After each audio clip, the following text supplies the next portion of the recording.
Hello students, how are you all? I hope you all are doing really well. बच्चों, आज English grammar में हम जानेंगे ऐसे राइटिंग के बारे में। ठीक है, तो चलिए शुरू करते हैं। Essay writing, an essay is a short creation of written composition that treat a topic from the writer's personal view. ठीक है, ऐसे क्या है, एक रिटन कॉम्पोजिशन है जिसमें राइटर्स जो होता है अपने पर्सनल व्यू लिखता है एक टॉपिक के बारे में। ठीक है, parts of an essay should have the following parts: introductory paragraph, body of the essay comprising 2 to 4 paragraphs, concluding paragraph. ठीक है, पहले हम जानेंगे इंट्रोडक्टरी पैराग्राफ क्या होता है। The introductory paragraph is the first paragraph of an essay. It introduce the central point of an ऐसे।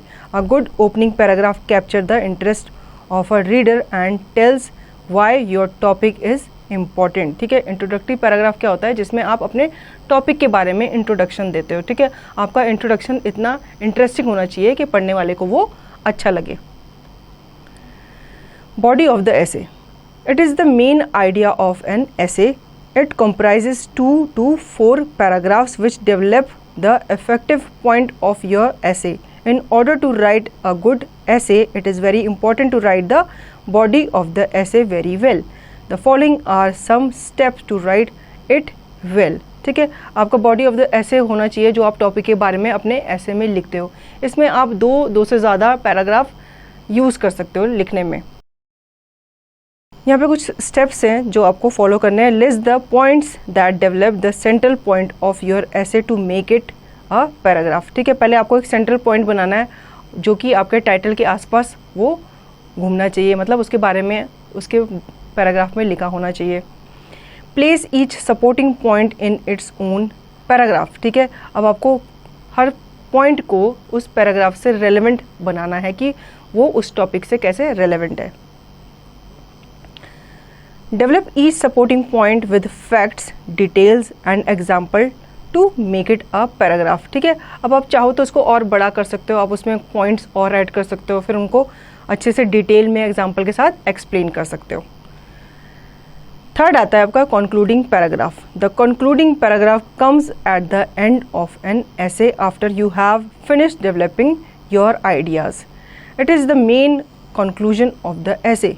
You want to leave the reader with a sense that your essay is complete. In order to write effective conclusion, follow the following steps.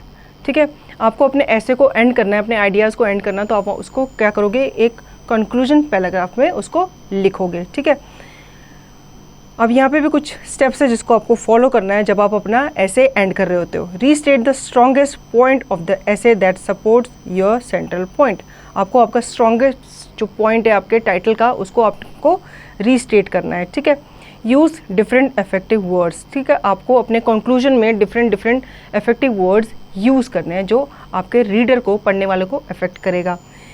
Give your personal opinion और suggest a plan for action. ठीक है, अब अपने conclusion में आप अपने paragraph को ऐसे को एंड करते हुए आपको कुछ सजेशन देने हैं, ओपिनियन देने हैं, ताकि वो पढ़ने वाले को अच्छा लगे और आप अपने ऐसे को अच्छे से एंड कर सको। सबसे पहले आता है आपका ऐसे, हम जानेंगे जिसके बारे में, वो है वैल्यू ऑफ बुक्स। ठीक है, good books enhance our knowledge. They are the life and blood of the great mind. Books have their own value. ठीक है, बुक्स जो होती है वो हमारे नॉलेज को क्या करती है, एनहांस करती है। ठीक है, जो कि हमारे लिए बहुत ही ज़रूरी होती है। As we need food for the body, we need knowledge for the mind. ठीक है, reading is to the mind what exercise is to the body. जैसे हमारी बॉडी को खाने की ज़रूरत होती है, फूड की ज़रूरत होती है, वैसे हमारे ब्रेन को किसकी ज़रूरत होती है, रीडिंग की ज़रूरत होती है। ठीक है, हमारी बॉडी को जैसे एक्सरसाइज जैसे काम करती है, वैसे ही रीडिंग हमारे माइंड के लिए एक्सरसाइज का काम करती है। The joy one gets from studies is both recreating and ennobling. The habit and or reading shows a sign of evolution and culture. ठीक है, स्टडीज़ मतलब बुक्स को पढ़ना, उनको स्टडी करना अपने आप में एक जॉय है। आप अगर बुक्स को पढ़ोगे तो क्या होगा, आपको आपकी नॉलेज बढ़ेगी। ठीक है, books contain the most precious treasure. They contain the wealth of knowledge and experience. ठीक है, बुक्स अपने आप में एक ख़जाना है। ठीक है, किसका, नॉलेज का और एक्सपीरियंस का। They deal with various subjects such as science, philosophy, politics, history etcetera. अब बुक्स में क्या होते हैं, बहुत सारे सब्जेक्ट होते हैं, साइंस होता है, पॉलिटिक्स होती है, हिस्ट्री होती है, बहुत सारे इसमें क्या होते हैं, टॉपिक्स इंक्लूड होते हैं। In this way they explain the universe in so many veg.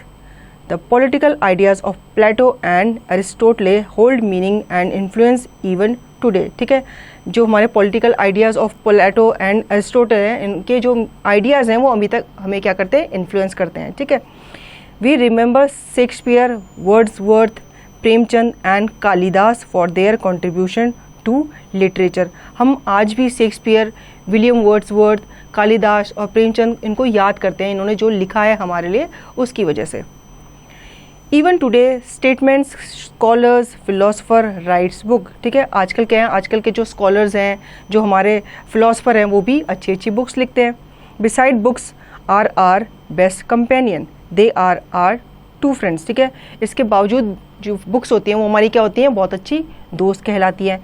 We can read books again and again, हम बुक्स को बार बार पढ़ सकते हैं। ठीक है, कोई एक टॉपिक है, आप उसको एक से ज़्यादा बार पढ़ सकते हो। They help us forget the negation whatsoever of our surrounding. ठीक है, बुक पढ़ने से क्या होगा, हमारे सराउंडिंग में जितनी भी नेगेटिविटी है वो दूर हो जाएगी, हम उससे क्या रहेंगे, दूर रहेंगे। They lead us into a world of comfort and contentment, they bring cheer to the very heart. Books are our best guide in youth. ठीक है, यूथ में, यंगस्टर में क्या है, जो बुक्स होती हैं वो उनकी बेस्ट गाइड होती हैं, वो आपको अच्छे से क्या करती हैं, गाइड करती हैं। They are a source of entertainment in old age, ये हमारे ओल्ड एज में भी, मतलब हमारे बुढ़ापे में भी हमारी बहुत मदद करती हैं। They give us company in solitude, जब हम अकेले होते हैं तो ये हमें क्या करती हैं, कंपनी देती हैं। They amuse us, they gives us happiness, they have the power to rejuvenate a depressed and helpless person. ठीक है, जब हम अकेले होते हैं तो हम क्या करते हैं, बुक्स पढ़ लेते हैं, तो उससे क्या मिलती है, हमें खुशी मिलती है। मान लो हम अकेले हैं, हमने कोई अच्छी स्टोरी पढ़ी तो हमें क्या मिला, हमें उससे संतुष्टि मिली और हमारा मन क्या हुआ, खुश हुआ। We should choose books carefully, all types of books do not bring pleasure, there are certain books that spoil our minds. ठीक है, अब हमें बुक्स को केयरफुली चूज़ करना चाहिए, क्योंकि सारी बुक्स हमें प्लेजर नहीं देती, सारी बुक्स हमारे लिए अच्छी नहीं है, कुछ बुक्स ऐसी भी है जो हमें स्पॉइल कर सकती हैं। ठीक है, they misguide us, we should avoid such books, we should avoid reading sensational books. अब कुछ बुक्स ऐसी होती हैं जो हमारे लिए अच्छी नहीं है, अब वो हमें क्या करती हैं, मिसगाइड करती हैं। ठीक है, तो हमें ऐसी बुक से दूर रहना चाहिए। ठीक है, they are harmful to our career, they hamper our studies, ये हमारे करियर के लिए भी हार्मफुल है और ये हमारी स्टडीज़ के लिए भी हार्मफुल है। They are the cause of our failure in the examination. ठीक है, अगर हम एग्जामिनेशन के टाइम पे या अपने स्टडीज़ के टाइम पे अच्छी बुक्स नहीं पढ़ेंगे तो क्या होगा, हम एग्ज़ाम में फेल हो सकते हैं। Good books teach us wisdom and put a number of ideas before us. ठीक है, गुड बुक्स जो होती हैं वो हमें क्या करती हैं, हमें विजडम प्रोवाइड करती हैं। ठीक है, हमें बुद्धिमान बनाती हैं, हमें बड़े बड़े अच्छे अच्छे आइडियाज़ देती हैं। So we should respect good books and develop a habit of reading. This habit if maintain regularly has the calibre to make our life as embodiment of creativity. ठीक है, हमें अच्छी बुक्स के क्या रहना चाहिए, संपर्क में रहना चाहिए, मतलब हमें अच्छी बुक्स हमेशा पढ़नी चाहिए, इसे आपको अपनी एक हैबिट बना लेनी चाहिए। अगर आप डेली अच्छी बुक्स पढ़ोगे, अच्छी स्टोरीज पढ़ोगे, अच्छी बुक से ज्ञान लोगे तो क्या होगा, आप लाइफ में जाके आगे जाके क्रिएटिव बनोगे। ठीक है, तो बच्चों ये ऐसा था वैल्यू ऑफ बुक्स के ऊपर। ठीक है, importance of television. Television is one of the most important inventions of science. Tele means distance and vision means sight. Television thus means seeing things within a limited range of distance. ठीक है, television क्या है, हमारे लिए science की तरफ से एक बहुत ही इंपॉर्टेंट आविष्कार है। अब इसमें बताया गया है कि टेली मीन्स डिस्टेंस और विजन मीन्स हमारी साइट। ठीक है, तो हम किसी चीज़ को एक डिस्टेंस से देख रहे हैं तो वो उसका मतलब क्या हो गया, television. Television is both educative and recreative. It is a good audiovisual aid. It appeal both to the eye and the ear. ठीक है, टेलीविज़न एक ऐसा ऑडियो विजुअल एड है जो कि क्या है, हम एजुकेटिव भी है और रिक्रिएटिव भी है। ठीक है, ये हमें क्या देता है, हमारी आईज और हमारी ईयर्स को एक तरह का सुकून देता है। We must be thankful to John Logie Baird, the famous scientist who invented this magic picture box. अब इसमें कहा जा रहा है कि हमें थैंकफुल होना चाहिए किसका, जॉन लोगी बेड का, जिन्होंने टेलीविज़न का आविष्कार किया। ठीक है, it has revolutionized our life. We not only hear the actors, singers and speakers but also see them in action hundred of miles away. We can have a glimpse of various activities. We can enjoy sports. All this has become possible sitting comfortably in front of TV in our home. ठीक है, हम अपने TV में बहुत सारे singers को, actors को गाते हुए देखते हैं, परफॉर्म करते हुए देखते हैं। हालांकि वो बहुत स्टूडियो में या दूसरी जगह पे क्या कर रहे होते हैं, अपनी एक्टिविटी कर रहे होते हैं, लेकिन हम उनको परफॉर्म करते हुए कहाँ देखते हैं, अपने घर में टेलीविज़न में देखते हैं। ठीक है, इसके अलावा हम टेलीविज़न में स्पोर्ट्स भी देखते हैं, हम खिलाड़ियों को खेलते हुए देखते हैं। ठीक है, तो ये सब पॉसिबल हुआ किसकी वजह से, टीवी की वजह से, जो कि हमारे घरों में, सबके घरों में क्या होता है, अवेलेबल होता है। Television is no more a luxury, it has become a necessity. Now it is the greatest source of entertainment. After a hard day's labour one can relax by watching TV programme. ठीक है, अब television के बारे में बताया कि ये luxury नहीं रह गया, ये हम लोगों की क्या बन गया है, डेली नीड बन गया है, ये हमारी नेसेसिटी बन गया है। जब लोग ऑफिस से घर आते हैं थके हुए, तो क्या करते हैं, अपनी थकान को दूर करते हैं, कैसे, टीवी देख करके दूर करते हैं। It caters to the need of the person of every age and taste. ठीक है, ये सबके एज को, सारे एज, जितने भी एज के लोग होते हैं, उनके टेस्ट के अकॉर्डिंग उन्हें क्या करता है, केटर करता है। ठीक है, it relay many programme based on Bollywood movies and films too. It relay serials that provide amusement. अब टीवी में क्या आता है, मूवीज़ भी आती हैं, सीरियल्स भी आते हैं, आप अपने अकॉर्डिंग उनको देख सकते हो। ठीक है, it relay children's programme as well. अब इसमें चिल्ड्रंस के प्रोग्राम भी आते हैं, जैसे बच्चों को कार्टून देखना अच्छा लगता है, राइम्स देखना अच्छा लगता है, तो वो कहाँ देखते हैं, टीवी पे ही देखते हैं। ठीक है, we can also watch movies, हम मूवीज़ भी टीवी पे देख सकते हैं। There is no need to stand in long queues at cinema halls. Reality shows are another big attraction. ठीक है, अब ये बता रहे हैं कि हमें सिनेमा हॉल के बाहर लाइन में खड़े रहने की ज़रूरत नहीं है। वहाँ पे क्या होता है, आप लाइन में खड़े रहते हो, आपको टिकट मिलती है, फिर आप सिनेमा देखते हो। टीवी में क्या है, आपको बस टीवी रिमोट से ऑन करना है और आप मूवी इजीली देख पाते हो। Beside entertainment it is also a good means of education. ठीक है, अब एंटरटेनमेंट के साथ साथ ये हमारे लिए एजुकेशन का भी एक सोर्स बनता जा रहा है। There are formal education programmes. Television also beneficial for young girls, ladies, हाउस वाइफ्स। ठीक है, अब टीवी पे क्या है, आप बहुत सारे एजुकेशनल प्रोग्राम आते हैं, जो हाउस वाइफ्स हैं, गर्ल्स हैं, वो क्या है, टीवी पे देखती है। जैसे बहुत सारे कुकिंग शोज़ आते हैं, तो आप कुकिंग करना सीख सकते हो, आर्ट एंड क्राफ्ट सीख सकते हो। ठीक है, किसके थ्रू, टीवी के through. They learn latest fashion, cooking, dance and music. ठीक है, वो टीवी के थ्रू कुकिंग, डांस, म्यूज़िक ये सब सीख सकती हैं। It also serve a great deal in moulding public opinion. That is why television is use to promote national goals such as population control, national integration and economic development. अब जैसे आप news देखते हो, ठीक है, न्यूज़ में क्या होता है, डिबेट चल रही होती है, तो उसमें क्या है, लोग अपने ओपिनियन रखते हैं। ठीक है, जैसे कि आप नेशनल इश्यूज़ कोई है, या आप देश को बढ़ाने की, अपनी इकोनॉमी बढ़ाने की बात करते हैं, तो वहाँ पे भी आप क्या है, एजुकेशन आपको एक वहाँ पे मिल रहा है, प्लेटफॉर्म मिल रहा है कि आपको वहाँ पे सीखने को मिल रहा है कि वहाँ पे हाँ, इन इश्यूज़ में भी बात होती है, इन बातों पे भी वहाँ पे चर्चा होती है। तो ये सब आप किसके थ्रू जानते हो, टीवी के थ्रू जानते हो। ठीक है, तो टीवी क्या है, हमारी लाइफ में बहुत ही इंपॉर्टेंट है, क्योंकि ये हमें क्या देता है, एजुकेशनल वैल्यू भी देता है एंटरटेनमेंट के साथ साथ। तो बच्चों, ये ऐसे था टेलीविज़न के ऊपर। ठीक है, अब हम आगे चलते हैं अपने नेक्स्ट ऐसे की तरफ, जो कि है गुड मैनर्स के ऊपर।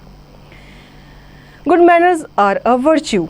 If children do not learn how to behave politely, they would grow up as ruffians. ठीक है, गुड मैनर्स क्या है, शिष्टाचार क्या है, हमारी लाइफ में एक गुण है। अगर बच्चों को आप अच्छे शिष्टाचार नहीं दोगे, उन्हें सही से बिहेव करना नहीं सिखाओगे, तो क्या बन जाएंगे, वो गुंडे बन जाएंगे। ठीक है, man has to live in a society, he must cultivate good manners. अब मैन क्या है, उसको सोसाइटी में रहना है। ठीक है, तो उसको अपने अंदर गुड मैनर्स कल्टिवेट करने ही चाहिए।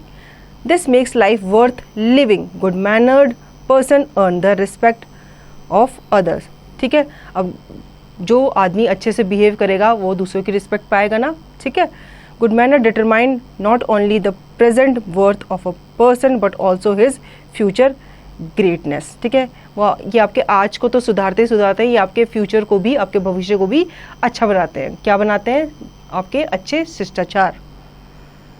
We must learn good manners, हमें गुड मैनर्स सीखने चाहिए। We must learn how to be polite and courteous, हमें पोलाइट और कर्टियस होना सीखना चाहिए, मतलब लोगों से कितने प्यार से बात करनी है ये हमें ज़रूर सीखना चाहिए। वी शुड बी हम्बल, हमें लोगों के साथ हम्बल रहना चाहिए, पोलाइट रहना चाहिए। We should be cool tempered, हमें गुस्से में नहीं रहना चाहिए, हमें कूल टेम्पर्ड रहना चाहिए, मतलब हमें शांत रहना चाहिए। We should be helpful to the needy, हमें जो ज़रूरतमंद होते हैं उनकी क्या करनी चाहिए? हमेशा हेल्प करनी चाहिए। Good manners include table manners and general behaviour. अब गुड मैनर्स में आपके टेबल मैनर्स भी आते हैं। ठीक है, जनरल बिहेवियर, मान लो आपके बड़े हैं, वो खाना खा रहे हैं, ठीक है, आप उनसे पहले खा चुके हो, तो आप क्या करोगे? आप वहाँ बैठे रहोगे, आप उनके बाद ही उठोगे। ठीक है, आप अपना गुड मैनर्स में क्या होते हैं, जैसे कि आपने खाना खाने से पहले आपके हाथ धोना, तो ये सब गुड मैनर्स में आ जाते हैं। खाना खाने के बाद हाथ धोना।